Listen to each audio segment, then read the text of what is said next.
अब ऐसा है सर कि हम, क्योंकि बातें तो हमारी हंसी मजाक की चलती रहेंगी, मगर पाकिस्तान के अंदर एक बड़ा मसला ये चल रहा है कि तकरीबन तमाम ही आबादी को किसी ना किसी जहनी मर्ज का मसला दरपेश है।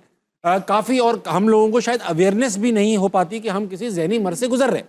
इसी में बात करने के लिए आज हमारे साथ एक स्पेशल गेस्ट मौजूद हैं, जहां आरा साहिबा। मैं इनसे बात करना चाहूँगा। जहां आरा साहिबा से ताली बजाइए।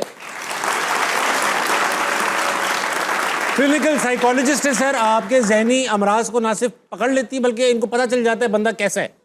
आप सिर्फ मुझे देखते रहे।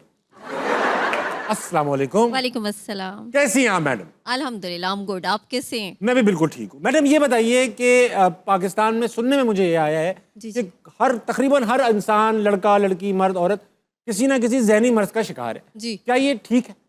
हाँ, बिल्कुल। पाकिस्तान में 3 में से 1 फ़र्द, मैं अडल्ट की बात कर रही हूँ, ये रेशो है, जिसे टोटल अगर हम होल सम करें तो 31.6%। हाँ।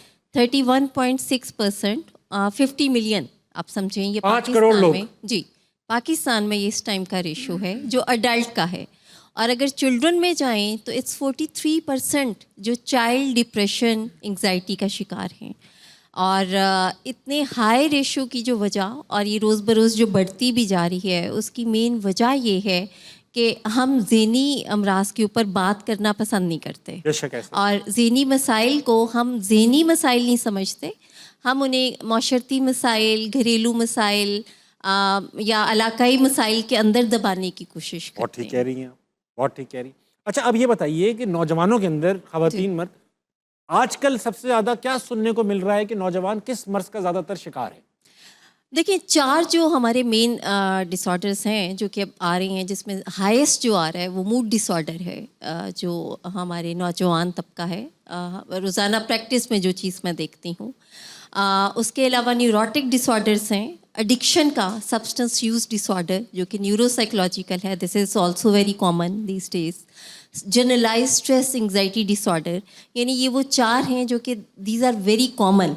और हमारे जो नौजवान तबका है वो इन चारों में से किसी एक का एक्सपीरियंस मैं करती हूँ उनको।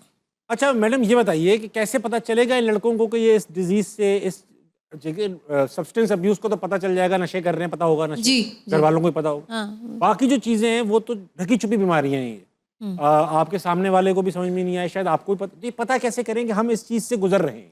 अच्छा, देखिए, पता करना जो है ना ताबिश साहब, बहुत आसान है। जैसे हमें अपनी फ़िज़िकल हेल्थ के इश्यूज़ का अंदाज़ा हो जाता है कि स्किन रफ़ हो गई है, नाखून टूट रहे हैं, बाल गिर रहे हैं, घुटनों में दर्द है। इसी तरीके से जो ज़हनी मसाइल हैं ये भी अपने रवैयों से ज़ाहिर होते हैं।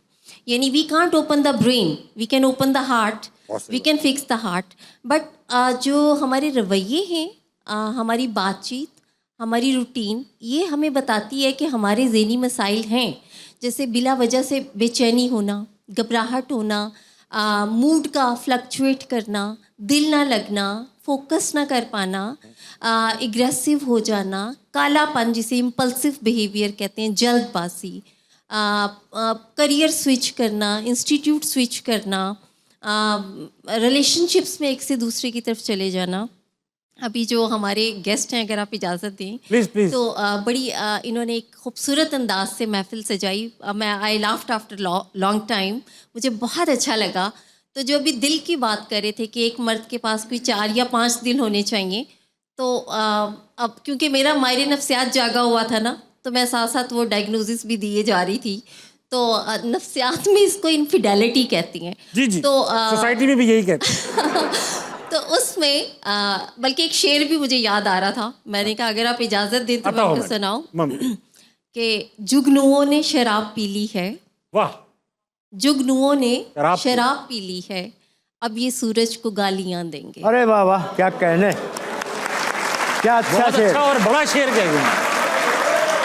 जुगनुओं ने, क्या कहने, क्या कहने, जुगनुओं ने शराब पी ली। तो उसमें वाह वाह, बहुत अच्छा शेर। ऐसा ही कुछ जो है ना, हमारी नौजवान नस्ल का भी हाल है कि they can't identify, actually they can identify lot of things regarding their interest, लेकिन मसाइल जो हैं वो आइडेंटिफाई इसलिए नहीं कर पाते कि अगर कोई कहता भी है ना कि मेरा मूड ठीक नहीं है, तो बाकी के जो 4-6 लोग हैं वो कहते हैं कि तुम्हारा मसला कुछ और है। तुम्हारा दिमाग भी ठीक नहीं है कह देते हैं। हाँ, ये कोई मूड शूड नाम की कोई चीज नहीं होती। तो we take mental health issues as taboo बहुत विच सही कह इज रही हैं। रॉन्ग।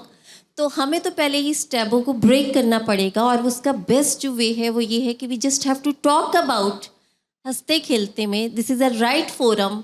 यानी हम तो सजेस्ट करते हैं, REBT एक होती है हमारी रैशनल इमोटिव बिहेवियर थेरेपी, जिसमें एक टेक्निक ह्यूमर भी है। तो हम पेशेंट्स को सजेस्ट करते हैं कि आप प्लीज़ कोई टाइम निकालें जिसमें आप लाफिंग थेरेपी से भी एंजॉय करें। मैडम हमको एक्सरसाइज करा दे। एक्सरसाइज तो सर आप और एक ऑलरेडी कर रहे हैं हम लोग। ऑलरेडी बहुत हो, बल्कि मैं तो खुद एक्सरसाइज का पार्ट बनी हुई हूँ इस टाइम पे। लाफिंग थेरेपी मैंने देखी है, लोग अक्सर सुबह पार्क में खड़े होकर हंसते रहते हैं। हाँ, ऐसे हंसते हैं ना। चलो Actually- सब करते हैं, सब करते हैं। सही है, मैं ही करा देता हूँ मैडम। हाँ, श्योर श्योर। सही है सर, आप भी हंसेंगे, ठीक है?